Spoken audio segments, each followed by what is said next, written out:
Hola, buenos días a todas. ¿Qué tal? Voy a esperar a que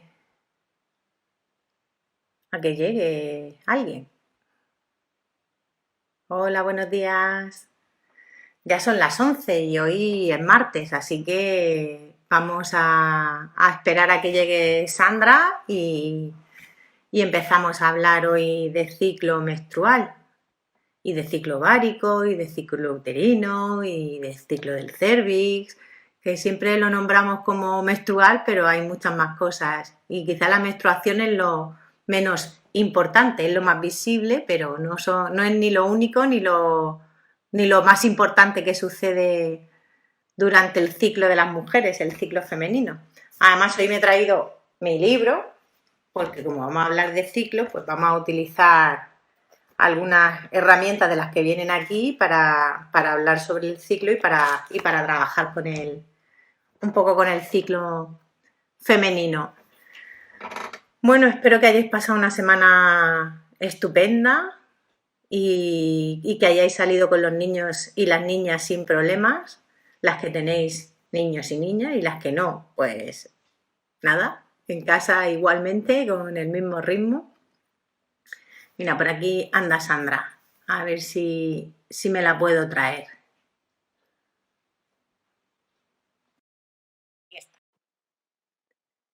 Está llegando, está llegando, está llegando. Hello. Buenos días, Hola, buenos días. ¿qué tal? Bien, aquí estamos. Aquí estamos los martes. Aquí estamos los martes. Esto ya no se puede cambiar. Los martes a las 11 tenemos charla. Hay Y que hoy he, dejar esto.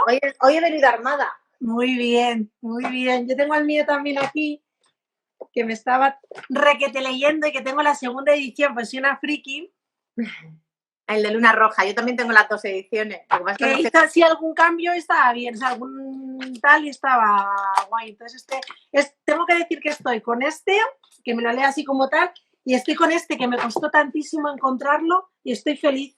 Ay, ese no lo he encontrado yo. Pues ya te diré dónde, porque unas amigas mías chilenas siempre lo traían, pero al final he conseguido unas chicas que te lo envían. Y justo el 14 de marzo, el viernes ese, que ya cerré la clínica, estábamos por la mañana Esther y yo ahí en la clínica y lo encontramos y lo pedí, sin saber que iba a pasar esto. Y me ha llegado hoy. Ay, qué suerte. Pues ahora después me pasas los contactos, por favor, porque lo llevo Y, buscando un montón de y tiempo. yo. Siempre que venían las chilenas a hacer alguna formación, y lo intentaba leer ahí por la noche, pero ya digo, es mío. Y es que además a mí me pasa, yo necesito comprarme los libros. Sí, yo también, ¿eh? Luego tengo un montón ahí que voy leyendo como a ratos, porque además como son libros que tienen mucha información, que no necesitas leerlo de una vez. No es una novela.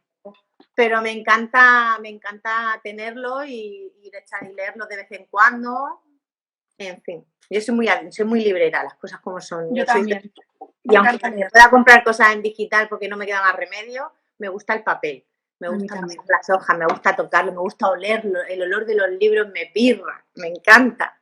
Yo tengo un problema también y es que no me flipa mucho, bueno, no es que no me flipe, que es que siempre que leo de fisio. No un tocho, pero que leo todo relacionado, o sea, que me leo una novela en verano, de no quiero estudiar, o sea, más, y me obligo a una novela. Pero Yo, no, si no, yo leo todos los días. Yo antes de dormir tengo que leer algo que no tenga nada que ver con la profesión para evadirme y es mi manera de, también mi TOC, ¿no? Mi ritual para poder dormir, porque como he tenido problemas de insomnio muchos años, pero lo hacía de antes de tener problemas de insomnio, lo hago desde que era súper pequeña. Y es algo que recomiendo siempre, el leer algo que te saque de tu realidad, que puedas desconectar, viajar con la cabeza a otro sitio y aún así luego cuando en alguna novela sale un parto no te quiero ni contar, cómo lo analizo. un día podríamos hablar de las novelas que hay como para la mujer, ¿no? Erótica, o sea, todo este tipo de, a ver también qué hay por el mercado, ¿no? A ver, que el otro día lo hablamos en nuestros encuentros, ¿no? De los vermús En nuestro de las fisios. año. Eso es. Pues mira, Bueno, he empezado antes diciendo que vamos a hablar de ciclo, pero de ciclo no solo menstrual, de ciclo ovárico, de ciclo del cervix, del ciclo endometrial, de ciclo uterino, porque siempre mencionamos, así como en genérico, ciclo menstrual, pero no es realmente el ciclo menstrual lo que estamos solo viendo. Estamos viendo muchos más ciclos. Y eso mucha gente no lo sabe y no lo... Claro, si nadie se lo cuenta, tampoco... O no lo tiene en cuenta. Pensamos que la menstruación es el hecho estrella del ciclo y no lo es. Es lo más visible, pero no es lo más importante. Lo más importante del ciclo es la ovulación, cuando existe ovulación. Y es un ciclo que va aparte, que van todos sincronizados, evidentemente, pero que no tenemos en cuenta la cantidad de cosas que pasan en nuestro cuerpo, no conocemos en nuestros ciclos y lo importante que son a la hora de tomar decisiones, de hacer ciertas cosas, de aprovechar esa energía pues para el deporte, para la creatividad, para el trabajo, para no hacer nada. sí, para el descanso, ¿no? Un buen momento para el descanso también. Y luego también decir que, como para que enfocarnos un poco, que si tomas la píldora, ¿no? Ahí ya no hay ciclo, ¿vale? Efectivamente. No, un poco porque eso sí que está muy cultural, ¿eh? Yo tomé la píldora creo que en mi vida un año o algo así, el anillo además, ¿no? Como un año, año y pico, hace un mogollón de años. Llevo ya, yo qué sé, pues son por lo menos 10 años o 12 años que no tomo ningún anticonceptivo. Pero bueno, en su momento, pues lo típico, ¿no? Pues basta, no sé qué, y bueno, te pones en... Y siempre pensaba que eras cíclica igualmente, o sea, como que, ¿no? O sea, que eso es muy cultural también que hay que explicar, ¿no? Que una chica joven, o no joven, vamos, que empieza con un método anticonceptivo, ya no tiene esa ciclicidad Hormonal, un método hormonal. hormonal. Especificamos que si no, luego a ver si se piensa que por ponerse un DIU No. hormonas, es que hay DIUs con hormonas y DIUs sin hormonas, pero es importante porque el hecho de que vean un pequeño sangrado cada cierto tiempo no significa que estés ciclando. Ciclar significa que tus hormonas suben y bajan y hacen su función. Cuando estamos tomando anticonceptivos hormonales, esas hormonas no suben y bajan porque la dosis mantenida constante en el cuerpo inhibe la producción de hormonas a nivel de la hipófisis en nuestro cerebro. Y eso es lo que impide que ciclemos. Y por eso tienen tantos efectos secundarios. Que no es gratis tomar una medicación. Ninguna medicación es gratis. Siempre tienen letra pequeña. Pero los anticonceptivos hormonales tienen mucha letra pequeña, no solo por el efecto del fármaco en sí, sino por el efecto fisiológico que tiene en el cuerpo el hecho de no ciclar. El no ciclar nos condiciona mucho muchas cosas.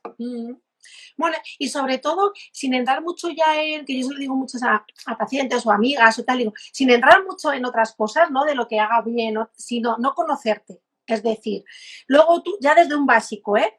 Te dejas de tomar estas hormonas, ¿no? Y de repente dices, jolly, pues me duele, no me duele, pues es que pues no tengo un sangrado, pues es que los tengo cada X tiempo, pues no, porque eso no lo has estado descubriendo durante tu vida, ¿no? Lo has tenido ahí inhibido, ¿no? Como que el que dice, entonces simplemente perdemos un poco quiénes somos nosotras, ¿no? En ese sentido, ¿no? Cómo nos vamos regulando y todo eso, eso no lo podemos ver. Y desde el principio, o sea, enseñamos, cuando hablamos de menstruación a nivel educativo, y lo pongo entre comillas, como se habla de la regla, que además se le llama regla o menstruación, es una palabra que se utiliza poco. Yo soy fan de utilizar las palabras adecuadas para cada cosa, ¿no? Y no se habla del resto de los cambios que suceden en el cuerpo. Por tanto, las niñas empiezan a entrar en este mundo del ciclo desde una ignorancia y se convierten en mujeres más tarde que siguen ignorando no solo cuando eres fértil o no fértil, sino qué cambios se están produciendo en tu cuerpo todos los días y que te indica que está funcionando correctamente o que no, que a veces hasta que no nos pasa algo malo, ¿no?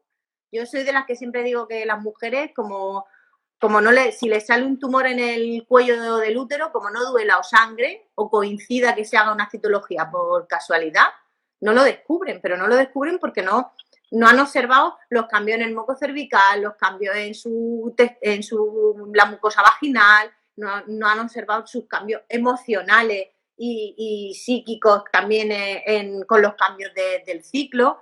Las mujeres en general se conocen poquísimo, y esto es un fallo tremendo del sistema educativo, porque bueno, en la educación sexual en todos los sentidos tendría que estar en el sistema educativo mucho mejor de lo que está, eso está claro. Pero, coño, esto en concreto, que además sí se menciona en los libros de texto, pero te mencionan lo estándar. Te va a venir la regla cada 28 días. Y luego resulta que tienes un ciclo de 32 y ya eres anormal, o de 26 y ya eres anormal. O sea, los estándares es muy difícil luego saltárselo, ¿no? Y entender que la ciclicidad no siempre es regular. Hay gente que tiene ciclos cambiantes en función de cuanto más te observas, más te das cuenta de sí, sí, sí. Yo siempre les digo que, y ojalá todas pudiéramos hacer alguna vez en nuestra vida, con un poco de calma, un año entero de ciclo y observar los cambios de luna y observar cómo vamos, o sea, cómo va cambiando. Y también, eso también que cuántos días es la ciclicidad, ¿no? Eso también es importante, porque muchas mujeres, como no tienen 28 días, parece que es como, ¿no? Bueno, así vivimos socialmente, ¿no? La cuarentena, 28 días, ¿no? O sea, como que la mujer vive todo el rato ahí con... Y no todas tenemos que llegar a los 28 días y todo está bien, o sea, hay un baremo para estar fuera de la normalidad, no es 28 días. Pero es tu normalidad, es que hay que entender que es tu normalidad, que la normalidad de otra no tiene por qué ser la tuya. Y tu normalidad en este momento y con estas circunstancias, porque no es lo mismo. Yo el otro día estuvimos hablando con Eva y con Silvia también de esto y aquí le pregunté, a María Vila también estuve hablando con ella y les comenté, digo, ¿habéis notado los cambios en las menstruaciones durante este tiempo de confinamiento? Porque es algo que muchas mujeres ya me están comentando, ¿no? Que o bien la mayor parte se les está adelantando la regla, o sea, la menstruación, como teniendo ciclos un poco más cortos, y coño, yo que llevaba un montón de meses sin menstruar, desde que estoy confinada he menstruado 2 veces, que hacía por lo menos 3 años que no menstruaba tan seguido, ¿no? Y es como llamativo, ¿no? ¿Por qué? Porque en estas circunstancias no estamos en las mismas condiciones psicológicas y, por tanto, hormonales y bioquímicas dentro del cuerpo, y eso afecta a la ciclicidad. Yo, por ejemplo, yo sé que mi ciclicidad se afecta en adelantarse cuando me estreso, cuando tengo periodos de mayor intensidad de vivencias, por el motivo que sea. Me acuerdo que la primera vez que me llamó muchísimo la atención fue cuando fui a hacer la selectividad, que estaba, es que además lo recuerdo perfectamente, estaba bañándome el día de antes del examen porque estaba con un ataque de ansiedad y empecé a sangrar un montón en la bañera.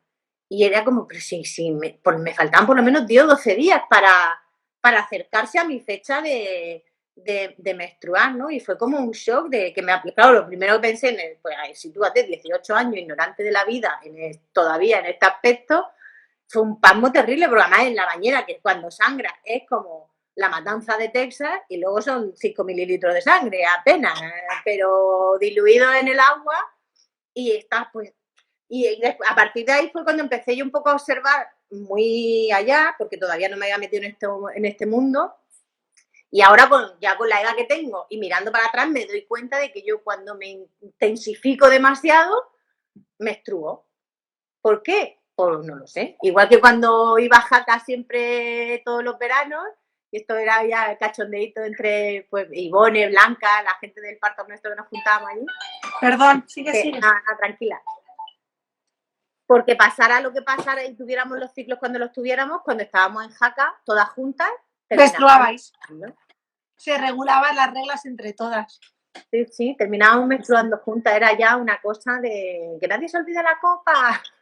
Sí, eso sí que es verdad, es verdad. Bueno, pues venga, vamos a hablar de la ciclicidad del cérvix, de todo esto, a ver cómo... Bueno, yo me he traído el libro sobre todo para enseñar, mira, casualmente lo he abierto y me ha salido por el ave fénix, ¿eh? Cosas de la vida.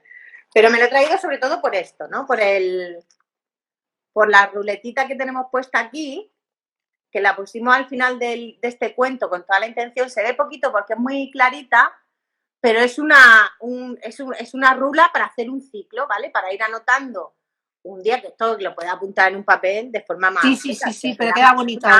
Así, esto lo ideal es copiarlo, ¿no? Y tener cada ciclo y ir anotando el día, lleva los numeritos del 1 al 30 del mes y del 1 al 30, pero se puede hacer más grande para si hay ciclos más largos. Y en cada corona, ¿no? Es como para apuntar por los síntomas físicos, los síntomas emocionales, o qué pensamientos o cosas que se me ocurren. Anotar, a mí me gusta anotar también lo de la luna, en qué fase de la luna estoy menstruando. Entonces, cuando vas rellenando, pues vas comprobando también cómo cambian tu forma de actuar o tu toma de decisiones, y luego si comparas muchos ciclos, cómo ves tus patrones de comportamiento, ¿no? Si eres más activa en la primera fase del ciclo, en la fase estrogénica, suele ser muy activa, muy cañera, una fase además en la que a nivel de fisioterapia, por ejemplo, es cuando a mí me gusta hacer las valoraciones de periné, porque es cuando los tejidos están más tensos, cuando tiene mejor tono muscular, mejor tono en la vagina propiamente dicha, la mucosa está en mejores condiciones, los estrógenos hacen que el cuerpo los tejidos estén más turgentes, no tensos, porque no es tensión, es turgencia. Están todo mejor. Están jugosos. Y luego la segunda fase, con la progesterona, suelen estar más hipotónicos, un poquito más bajitos, un poquito más...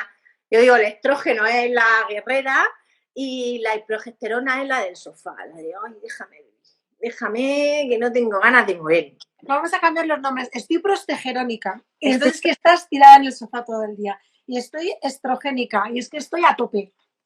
En las deportistas, por ejemplo, esto es muy importante conocerlo porque sí, van a rendir más en la fase estrogénica. La fase estrogénica, vamos a ir poniendo un poco de cifras, ¿no? Si consideramos el primer día del ciclo, el primer día que te baja, que empieza el sangrado, ¿vale? A partir de ahí, el último día del ciclo es el día antes del sangrado siguiente, ¿vale? Pues de un ciclo, pongamos, de 30 días, aproximadamente unos 15 días antes de menstruar la siguiente vez se viene situando la ovulación. No es la mitad del ciclo. En este caso, si son 30, sí sería la mitad, pero si fueran 28 no serían realmente los 14, sino los 13, porque la menstruación viene 15 días, 14, 15 días después de la ovulación.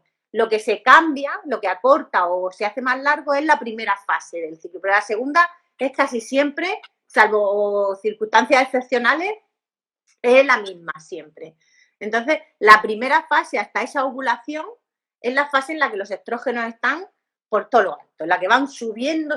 Luego también hay, que no es que desaparezcan los estrógenos, pero cuando van subiendo y se van poniendo en marcha, es desde que empieza el sangrado. En los días de sangrado hay muy poquito porque han caído y van subiendo progresivamente hasta alcanzar el pico máximo un día o dos antes de la ovulación, ¿vale? Luego en la ovulación caen, vuelven a subir un poco en la segunda mitad del ciclo y caen del todo cuando volvemos a sangrar. De hecho, el sangrado es el resultado de esa caída de estrógenos, de caen todas las hormonas, ¿no? Es como, me he quedado a cero, reseteo y entonces vuelvo a empezar. Entonces, en la fase estrogénica, eso es la primera parte, la fase progesterónica. La progesterona empieza al revés. Desde el primer día de sangrado va despacito, muy despacito, apenas, y a partir de la ovulación es cuando empieza a subir y su pico máximo es en ese periodo hasta que vuelve a caer antes de la menstruación. Esas son las dos hormonas así más conocidas, pero tenemos muchas más, tenemos ahí dentro un cóctel que es la bomba. Te toca. Y además eso te ayuda a ver también esta parte preovulatoria, que no está bien dicha, mal dicha, ¿sabes? Vamos a explicar un poco ahí también esto, ¿no? De lo de la preovulación, ¿no? Hasta me siento preregla, no sé cómo alguna gente dice, ¿no? O menstrual, o ya estoy para menstruar, ¿no? ¿Pero te refieres a la preovulatoria o la premenstrual? Perdón, a la premenstrual. ¿no? Vale. Esa que hace que todo empieces a sentir es como que te va a llegar la regla ya, ¿no? Que se te hinchan un poco los pechos, ¿no? Que hay mucho cambio físico. O así nos cuentan las mujeres. Mucho cambio a nivel emocional, ¿no? A mí, por ejemplo, yo premenstrual soy bastante intolerante en general. Bueno, soy intolerante en general. Premenstrual es lo que me quito del filtro. Pero sí que hay, claro, cuando los conoces y los observas, sabes con antelación, unas horas antes, un día de antes, cuándo vas a empezar a menstruar. Precisamente esa caída hormonal la que genera esas sensaciones, que va a ser muy variable dependiendo de cada mujer. pero que no, lo que no justifica es que me diga qué mala leche tienes, es que te va a venir la regla. Perdona, bonita, la mala leche la tengo yo de serie. Aquí lo que me estoy es desinhibiendo, que es distinto. Y yo te estufeo igual premenstrual que periovulatoria. Es que no tengo... Pero es verdad que así, a rasgos generales, estás como un poco más de mal humor. No de mal humor, porque no es mal humor. Lo que el cuerpo te está diciendo probablemente es que te recojas, te cuides, te observes. A mí la menstruación me pide cueva, me pide tranquilidad, me pide dejarme, que necesito estar un ratito a solas conmigo. De hecho, cuando no lo puedo hacer, me duele. Y si lo hago, no me duele. Ay, el dolor a veces... Sí, esa sensación de cuidado, ¿no? De ponerte la mano, El calorcito, hablar con tu calorcito, menstruación, ¿no? ponerme Dices, si tengo la radiofrecuencia, me pongo la radiofrecuencia, pero que muchas veces solo con el hecho de pararme y de atender lo que me está diciendo el cuerpo, me mejora las sensaciones, ¿no? Estoy más cómoda con esas sensaciones. Y el problema es el ritmo ese que no te lo permite. Y el cuerpo va a insistir de, hazte caso, mujer, que necesitas cuidarte un poco. Y ojo que hay veces que las menstruaciones pueden doler mucho por causas diferentes, que no es porque el dolor no es normal, el dolor te está diciendo que algo pasa. Puede ser algo leve, como en este caso, que necesito tirarme en el sofá y desconectar un poco del mundo y bajar la luz, o puede ser porque tengo un problema y me está advirtiendo de que tengo un problema. El dolor de la menstruación es algo tan ninguneado que para diagnosticar una endometriosis hoy en día la media es una duración de 8 años. 8 años. Y ¿sabes lo que pasa también? Mira, este fin de semana hice en el Instagram mito o realidad, ¿no? Y puse varias frases, ¿no? Y entre ellas puse la menstruación duele, ¿no? Como mito o realidad, ¿no? Bueno, pues si contestaron, lo voy a decir, ¿eh? Contestaron como 1000 mujeres. 490 dijeron mito. 468 dijeron realidad. Es decir, nada está bien ni mal, sino para ellas es su realidad. Su menstruación duele, por eso dicen que es realidad. Pero yo lo que quería decirles aquí es que, claro, la menstruación no tiene que doler en el sentido de sea limitante, no algo que vaya a llegar la menstruación, diga, ya me viene la regla, qué horror, no, porque no puedo salir porque me duele. No, la menstruación, bueno, tiene unos síntomas que es verdad, que pues eso, que al final hay una inflamación, te puedes encontrar más cansada, pues eso, más de tu cueva, ¿no? Y puedes tener un poquito de molestia, que tampoco se te hincha un poquito la tripa. Bueno, cada una un poquito ahí, que eso es una cosa que pasa, que es fisiológica y ya está. Pero de eso a que la menstruación duele, esa orden aquí continuamente, y a nuestras pequeñas que cuando vayan a menstruar por primera vez, su relación con la menstruación sea, bueno, ya te toca, bueno, pues es que la menstruación, ya estamos esperando la menstruación como algo negativo, como algo que va a doler. Entonces, ya te toca sufrir, ¿no? Ya te toca sufrir y es que te tiene que doler, es como te tiene que doler, está tan metido en las células nuestras que yo muchas veces pienso que duele por condicionamiento, o sea, porque igual que las primeras penetraciones que tienes con tu pareja, que te han dicho tantas veces que tiene que doler, tiene que doler y si no te duele, parece que a ti te pasa algo, o sea, es que... y que realmente a lo mejor el problema es precisamente ese, el haberlo condicionado de esa forma. Pero bueno, independientemente de la condición, sí que es verdad que hay mujeres que van a sentir más o menos los síntomas físicos de los cambios, igual que hay gente que nota muchísimo la ovulación y gente que no nota nada la ovulación. A mí me pasa, las ovulaciones las noto un montón y cuanto más atención presto, más las he notado. Porque yo tenía unas sensaciones cuando tenía 20 años y he tenido unas muy diferentes a los 30, pero ya no solo por la edad, sino por lo que he ido averiguando y conociendo de mí misma, porque hay muchas sensaciones que yo le ponía, yo y muchas mujeres le ponen la etiqueta de dolor, me duelen los ovarios. Y lo que estamos notando es el movimiento de todas esas fascias, el movimiento, sí, el ovario se rompe literalmente para que salga el óvulo al espacio, no para liberarlo. Es una rotura. Y esa rotura pues, puede llevar una reacción inflamatoria más grande o más pequeña en función de pues, nuestra vida, nuestro cuerpo y nuestras circunstancias. Pero no tiene que doler. O sea, es que igual que no duele tragar, igual que no duele hacer la digestión, igual que no duele hacer pis, si todo está bien. Sí, igual que no duele, eso lo digo yo mucho con las digestiones, digo, te puede caer una digestión más pesada que otra. Sentir que has comido y no tienes hambre en 4 horas, como jo, me ha costado, pero no duele. O sea, tu sensación, porque cuando ya hay dolor, hay ardor, hay no sé qué, sabes que algo te ha sentado mal, ¿no?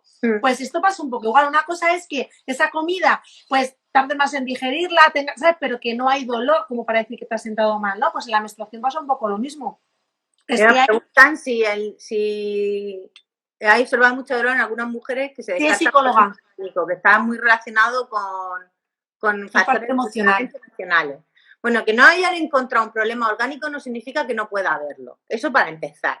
Y luego todos los factores emocionales influyen en todas las funciones del cuerpo. O sea, esto es otra etiqueta que hay que quitar. El dolor menstrual o el dolor en una ovulación o un dolor que aparezca en una fase del ciclo, es cosa psicológica como es cosa tuya, a mí me molesta mucho. O sea, sí. Puede haber, claro que puede haber, coña, y exclusivamente por un problema psicológico puedes tener una asfixia por una hiperventilación. O sea, los síntomas físicos con un origen exclusivamente emocional, claro que existen, pero es que en todos los tipos de enfermedades. Y de hecho hay teorías por ahí que dicen que las enfermedades orgánicas no existen, que siempre el problema empieza a nivel psicológico. O sea, que si nos ponemos lo bueno es que cada uno se escuche un poco. Por ejemplo, a mí me pasa que cada vez que me estreso, pero de estrés de este que de repente te dan en el trabajo y me estreso, me entra diarrea. O sea, literal. No como estrés, diarrea. Y ya estoy con la diarrea y casi me pongo a analizar pensando que igual tengo un problema digestivo, igual no sé qué. Y digo, no, en este caso es que esto me lo da el estrés. ¿Sabes? Anda que no hay colon irritables por ahí. Yo tengo colon irritable seguro y es de estrés, por eso no me lo estoy tratando así, porque es que realmente coincide la definición. Es un colon que se irrita. Ya está, pues tu útero también se irrita, tus ovarios también se irritan, y como además todo está en una zona a la que no le solemos prestar mucha atención, nos cuesta más identificar las sensaciones, ¿no? Lo de la ovulación, por ejemplo, que es otra cosa que a muchas mujeres le llama la atención, ¿no? El dolor de la ovulación. Y es porque tampoco conocen el ciclo. O sea, también hay unas ideas por ahí como que los óvulos se fabrican. Nosotras nacemos ya con todos los óvulos del mundo, ¿vale? O sea, los nuestros nacemos con nuestros 400 millones, poco más o menos, de células precursoras de ovocitos, y ahí ya nacemos con ellas. Entonces, cuando llega la pubertad, lo que empezamos es a poder segregar las hormonas que hacen que esas células que tenemos se conviertan en un óvulo. No se van a convertir todas, sino que empiezan a madurar unas cuantas, como venga, vamos a sacar una pandilla para que se vayan poniendo en forma. Y se van poniendo en forma con su LH y su FSH, ahí, que son sus hormonas folículo estimulante y las luteinizantes, ¿vale? Pero que así queda muy técnico. Y se van poniendo en marcha y ovula uno que es el que ha conseguido, pues yo qué sé, empaparse de hormonas más, o porque es más guapo, yo qué sé, porque le toca a uno. Y entonces ese folículo que ha ido madurando segrega el óvulo atraviesa la pared del ovario. Es súper curioso ver luego imágenes reales, ¿no? de los ovarios, que los ovarios son como dos bolitas del tamaño de una pelota de ping-pong achatada, ¿vale? Así un poquito más, es como una almendra, ¿vale? De forma de tamaño, ¿no? Más o menos. Y cuando no hemos ovulado nunca, son completamente lisos, tienen un aspecto nacarado súper bonito. Y a medida que nos vamos haciendo mayores, se van viendo como grumitos, ¿vale? Esos grumitos son las pequeñas cicatrices de cada rotura, de cada ovulación que ha salido el óvulo. Además, hay fotos por ahí de ovulaciones, son maravillosas, preciosas, ¿no? El óvulo ese sale cuando tiene hacia mitad, ya os digo, unos 15 días antes de la siguiente menstruación. La FSH ha subido mucho, lo que se produce es un pico de LH tremendo, que es el que desencadena realmente la ovulación. ¿Qué es lo que han estado haciendo? Los estrógenos que iban haciendo su labor. La FSH y la LH, ¿qué es lo que hacen? Poner el útero, que tiene esa parte del ciclo también, el endometrio, la capa interna del útero, lo que se va es engrosando, se va poniendo, es una cama mullida para que en el caso de que ese óvulo sea fecundado, que tiene 24 horas, no tiene más, ¿vale? En el caso de que ese óvulo fecundado llegue al útero y pueda establecerse ahí y anidar, ¿no? Y pueda producirse el embarazo. Entonces, los estrógenos lo que preparan en la cama y la FSH hace que madure el óvulo y la LH es como el pistoletazo de salida. ¿Vale? ¿Quién mantiene todo eso en caso de que se produzca un embarazo? La progesterona, que es lo que viene después. Que es la que ya os decía, la del sofá, la cuida todo. Es la mamá hormona. La progesterona es la mamá hormona, ¿no? Es muy, muy laxa, por así decirlo. Muy de anidar, ¿no? Ahí también para cuidarlo. Y es la hormona del embarazo. De hecho, la hormona que mantiene las primeras semanas del embarazo va a ser esa, la progesterona, y la que va a segregar ese cuerpo lúteo, el óvulo que había estado madurando como en una burbujita, ¿vale? En su folículo. Ese folículo no se destruye si hay embarazo, sino que se mantiene vivo y funcionante, segregando la hormona luteinizante, de hecho, hasta que empiece la placenta funcional, que va a ser sobre la semana 10 u 11, que se fabrica, que la placenta no la tenemos ahí guardada en un rincón detrás del hígado esperando. La placenta sí se fabrica. La placenta es un órgano mágico. Que a mí me parece como mágico. Órgano, es el superpoder, lo hace todo, filtra, respira, digiere, protege. Solo lo podemos crear nosotras, se crea y sale, o sea, que es mágico, totalmente mágico. Y es lo tensión tan negativa a veces. Es la misma carga genética que el bebé. La única cosa del mundo que tiene exactamente la misma carga genética que el bebé. Y a mí me da ya ahí no hemos salido del ciclo. Sí. Vamos a volver al ciclo. Vale, pero una cosa, me da muchísima pena cuando oigo a mujeres como hablar un poco mal de la placenta en general, por cosas que pasan, ¿no? Y digo, la placenta, que me parece mágica, preciosa y que hace una función de vida, vamos. Y digo, hay que amar más nuestras placentas, no de tal, sino de sentir que es algo muy nuestro también, igual que el ciclo menstrual, muy nuestro, pues la placenta también.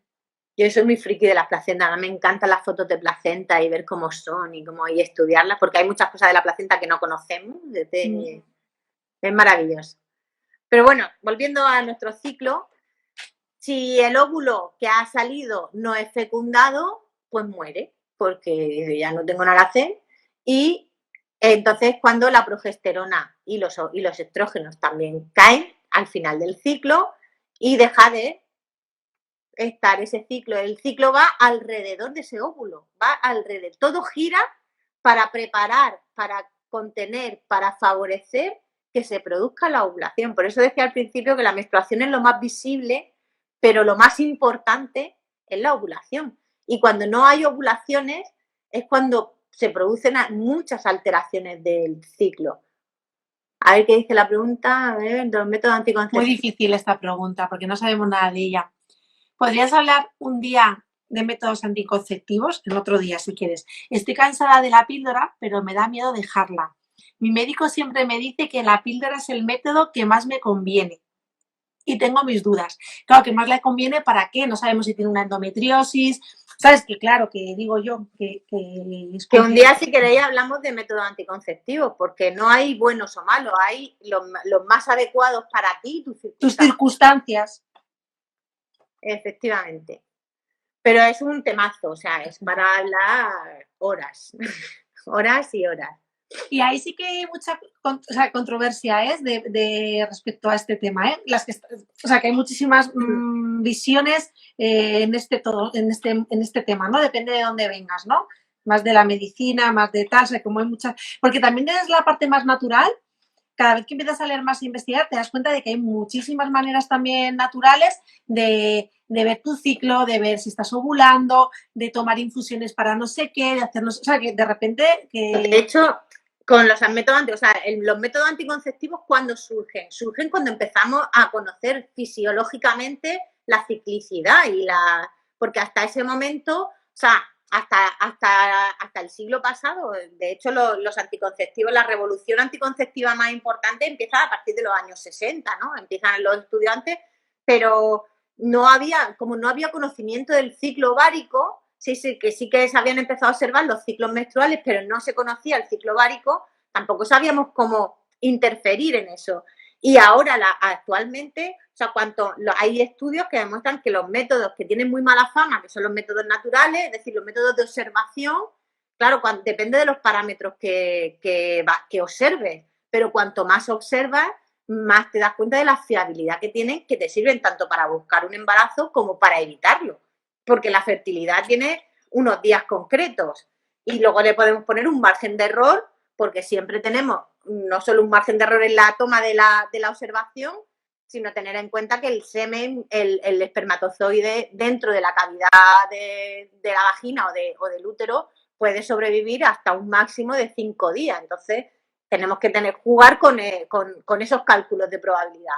Pero es fundamental conocer el ciclo y conocer los cambios en el endometrio, conocer los cambios en el cervix. O sea, uno de los datos más, todo el mundo conoce el de la temperatura, ¿no? Que en la primera fase del ciclo la temperatura está más baja y a partir de la ovulación, por el efecto de la progesterona, se mantiene más alta, pero los cambios del cuello del útero son súper llamativos, súper fáciles de detectar, y una vez que lo observas es que sabes perfectamente cuándo vas a menstruar y cuándo vas a ovular. Ahora hay que saber observarse, hay que tocarse mucho, hay que meterse los deditos, tocar el cuello, tocar la consistencia. El cervix tiene como 2 fases, ¿no? Tiene una fase de apertura y una fase de cierre, según en el momento en el que estemos. Que voy a menstruar, claro, necesita que salga el contenido. Mi cuello del útero, que va a estar cerrado, duro y orientado hacia atrás, se va a colocar orientado hacia adelante, se va a reblandecer para permitir que esté un poquito más dilatado y que el contenido pueda salir. Pasan 3, 4, 5 días, que es el contenido que tiene que salir, y mi cuello se vuelve a cerrar, a endurecer y a orientarse hacia atrás, hacia el culo, ¿vale? Si tú metes los dedos en la vagina, el orificio estaría como mirando hacia tu coxis, hacia tu esfínter anal. Y cuando estás menstruando, metes el dedo y lo tocas directamente. Te lo encuentras ahí. Te lo encuentras ahí, además está, lo de duro y el blando. El duro y el blando hay que tocar mucho. Pero como referencia, duro es consistencia de punta de nariz, blando, consistencia de labio, ¿vale? Si tú tocas así, esta sensación de más duro, más blando, ¿vale? Esa es una referencia de cómo puedes notar si un cuello está más duro o está más blando. Pero tienes que tocar el tuyo y tienes que tocarlo muchas veces para que puedas diferenciar la textura en el dedo y por supuesto, tú que como te toca el tuyo, te tocas sin guante. Que yo lo detecto con los guantes puestos en otra mujer, pues imagínate cuando tú tienes el tuyo muy integrado, lo fácil que puede ser reconocerlo, ¿vale? Después de la menstruación va a mantenerse otra vez cerrado. ¿Y cuándo va a volver a abrirse? Cuando necesita facilitarle al óvulo la fecundación, es decir, cuando me estoy acercando a la ovulación, ¿qué es lo que quiere mi cuello? Ponerse otra vez blandito, abierto, para que pueda entrar el semen, pueda entrar el espermatozoide y fecundar, porque si no, el cuello, una de sus funciones además es proteger el contenido del útero. Si no necesita que entre nadie, pone muchas barreras. Si necesita que entre gente para invitarlo a la fiesta, pues se vuelve a abrir, vuelve a estar blandito, vuelve a estar un poquito más dilatado y vuelve a estar otra vez así accesible. Te lo encuentras. No es que se baje, ojo, realmente sube en lo que es el cuerpo, sube, pero la orientación hace que el acceso directo a la punta del dedo sea más fácil, que no tengas que ir por detrás a buscarlo. Cuando han pasado 2, 3 días, que es lo que estima que tiene posibilidades de supervivencia el útero, el óvulo se vuelve a cerrar, se vuelve a endurecer y se vuelve a ir para atrás. Y aquí no entra ni Cristo bendito que sea, porque además si se hubiera producido una fecundación, entonces además no solo se pondría duro, se iría hacia atrás, sino que además fabricaría un sello de moco porque el moco cervical sale de ahí. El moco que hay dentro de la vagina no es lo que segregan las glándulas de fuera en la excitación, sino que eso viene desde el cuello. Y ese cuello además fabrica todo ese flujo que va a ser, ese moco, que va a ser muy diferente en cada fase. Que estoy estrogénica y tengo que preparar el nido, el moco se va haciendo fluido, en gran volumen. Llega el día de la ovulación o cerca de la ovulación y lo que tiene es un mocazo tremendamente fluido, muy filante, o sea, tú lo coges con los dedos y hace como hilos, ¿vale? Como la clara del huevo. Ese es un moco cervical muy rico en nutrientes, tiene esa filancia porque tiene como una red para que el esperma pueda trepar con mucha más facilidad y llegar hasta allí. Cuando pasa la ovulación, ese moco vuelve a disminuir el volumen, disminuir la humedad, o sea, que prácticamente se va como secando, ¿no? Se va poniendo infértil. Es un moco que llamamos infértil, un moco de protección. Y si hubiera un embarazo, ese moco lo que hace es segregarse en grandísimas cantidades, súper denso y hace un tapón. El tapón mucoso del embarazo es eso. Esto forma parte del ciclo del cervix.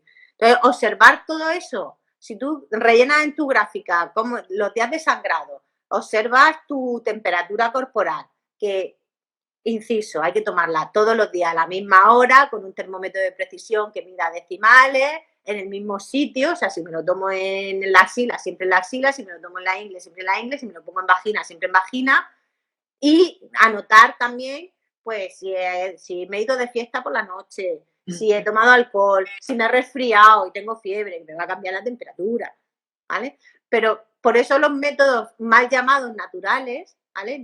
Que son métodos de observación, si solo tienes un parámetro, te puede dar más posibilidades de fallo, porque hay circunstancias que lo pueden condicionar.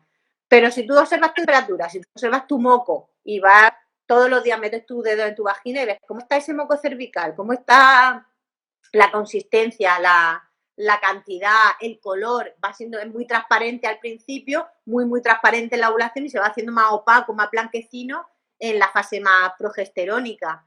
Observan los cambios del cuello, observan los cambios que se producen en tu cuerpo. Hay gente que nota mucho los cambios en las tetas, por ejemplo, que se te ponen las tetas más sensación de tensión o de molestia o de sensibilidad, de hipersensibilidad, o los cambios de humor, los cambios en la piel. Hay más grasa cerca de la menstruación porque en la fase progesterónica segregamos más grasa en la piel por si acaso no nos hubiéramos quedado embarazadas, que eso pueda ir dando de sí, si es que está todo pensado.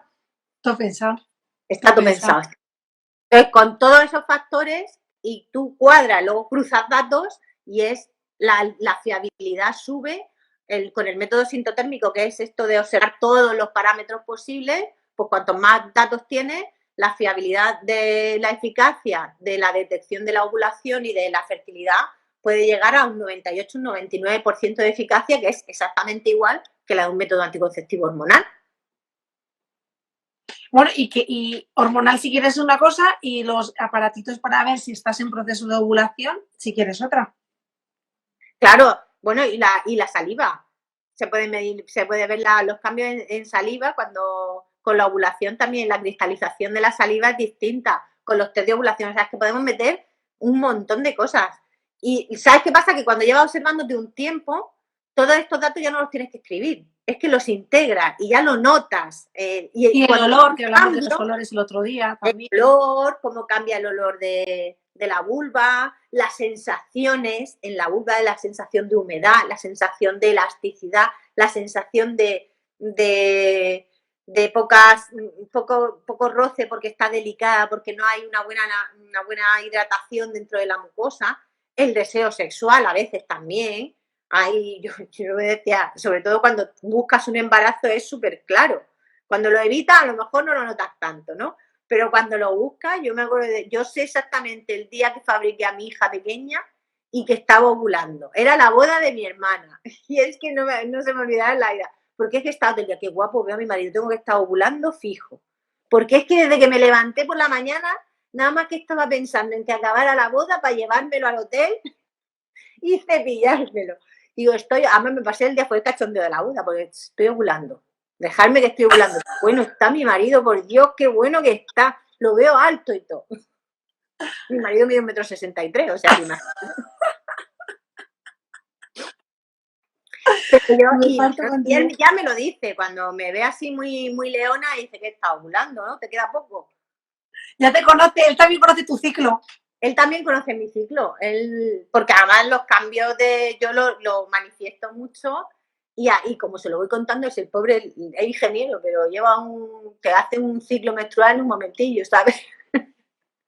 Ellos también se dan cuenta mucho de esto, ¿eh? Por ejemplo, a mí me pasa que cuando estoy ovulando, en el momento de ovulación sí que el pecho me crece mucho más, se me queda así más firme, más tal, y también ellos como que te ven como más, ese es el cuerpo también, ¿no? Como más sexy o con esas curvas, ¿no? Como que... Y te bueno, leí un estudio una vez, fue súper curioso. A ver si lo encuentro, lo tenía por ahí, si lo encuentro te lo mando, porque era súper, es que hace años.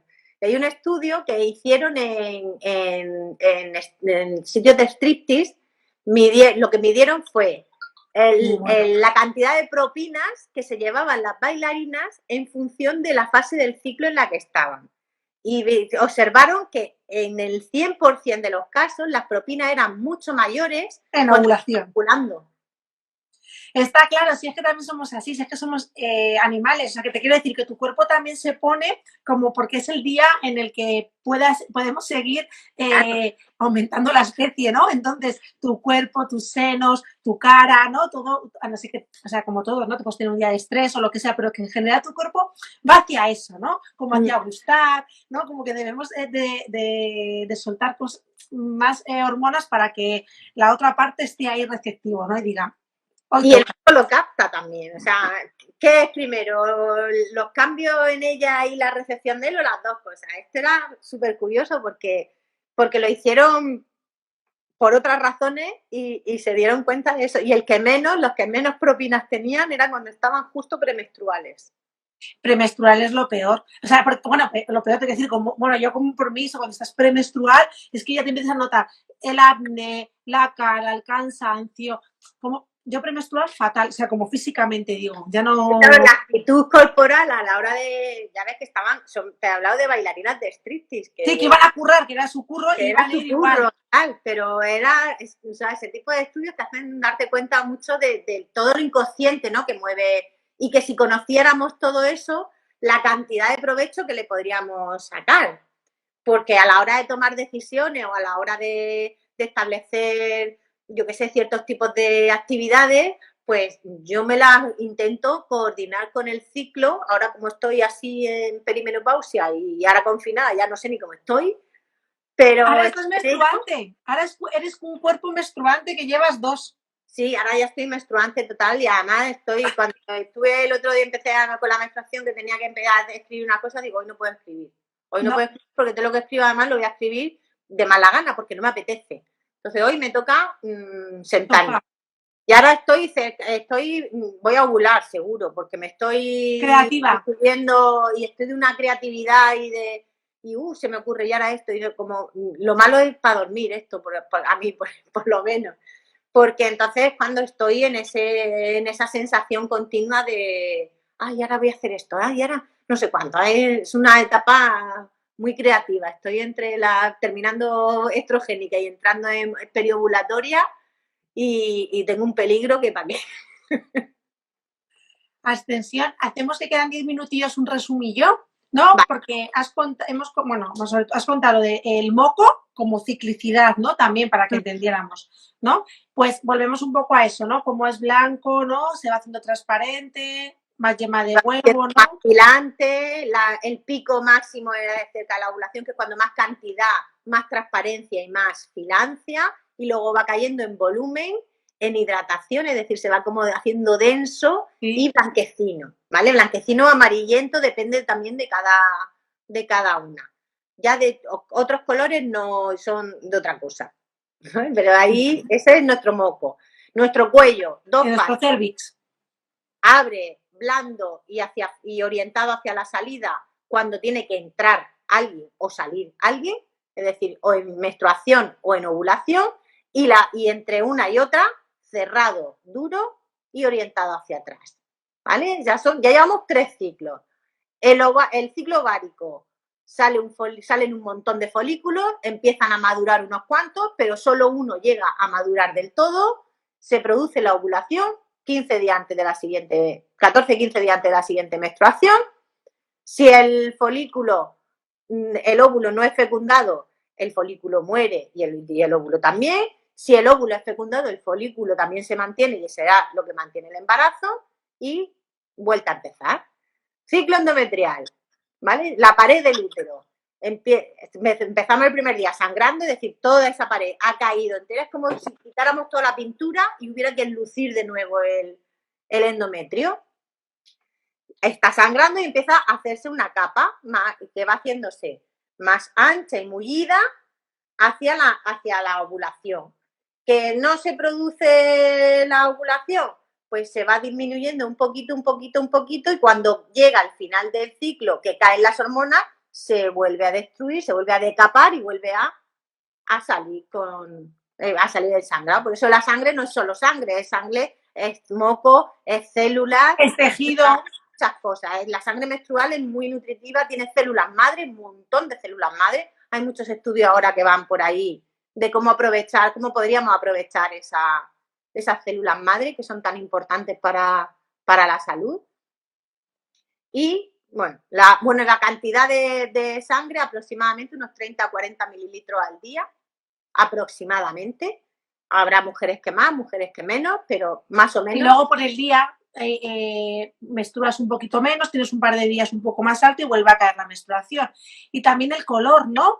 Que al final de la menstruación es más marrón, ¿no? Ya no sientes, Sí. ya no es tan rojizo, tan granate, no sé cómo decirlo. Tan rojo vivo.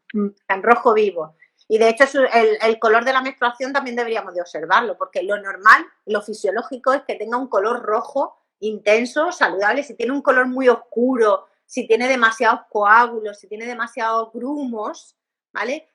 Deberíamos de observar qué es lo que está pasando, ¿no? Porque el útero debe de limpiar, a veces hay mioma, a veces hay otras circunstancias, pero por ejemplo una menstruación muy oscura desde el primer momento es un indicativo de que algo está pasando ahí. Eso es sangre que está oxidándose, o sea, que ha empezado, no está saliendo en su debido tiempo, el útero no se está moviendo bien, algo está pasando ahí que nos debe de llamar la atención, ¿vale? Porque el hecho de que se vea más marrón al final es no porque ya no es un sangrado activo, sino que se ha quedado retenido en el útero durante unas horas, unos días, y la oxidación va haciendo que se vaya poniendo. O sea, cuando veis las películas eso de la sangre a los 3 días todo un charco rojo, es mentira. La sangre no solo se coagula, sino que además se pone oscura, se pone de color prácticamente negro.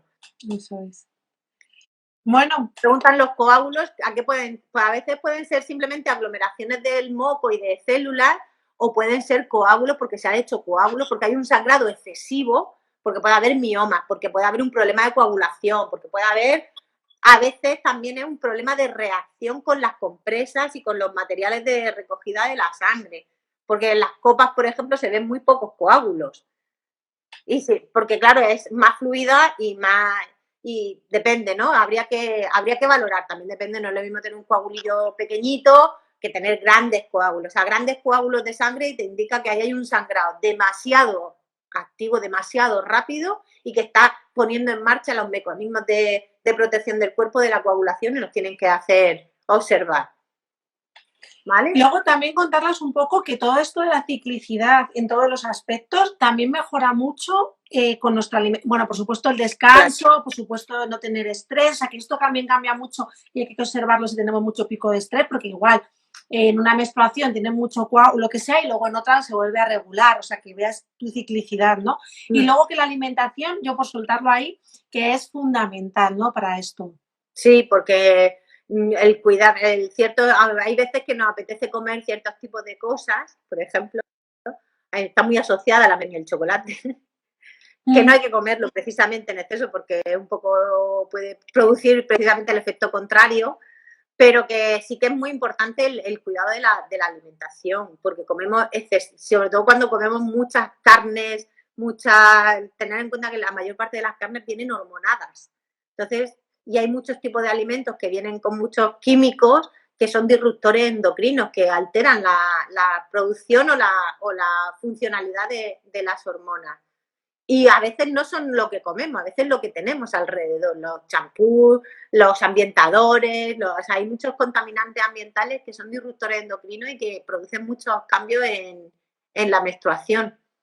Yo tengo que decir que a mí me cambió mucho la menstruación ahora como 10 años o por ahí, porque me dijeron que tenía una endometriosis en el ovario izquierdo, nunca tuve sintomatología.